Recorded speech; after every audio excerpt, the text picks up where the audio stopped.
How to change the download region in Steam. So hey guys, welcome to this tutorial. In this tutorial, I'll guide you through the exact steps on how you can change the download region in your Steam application.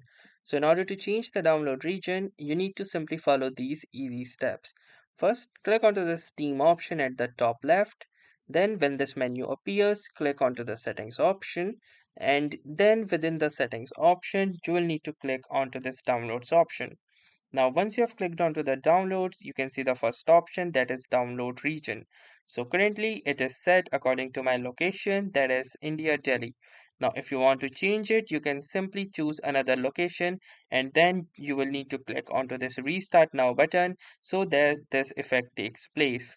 Also make sure that if you will change location to a more farther or remote area, then you might experience poor network connection as well. So that was all for this tutorial. Thanks for watching and have a nice day.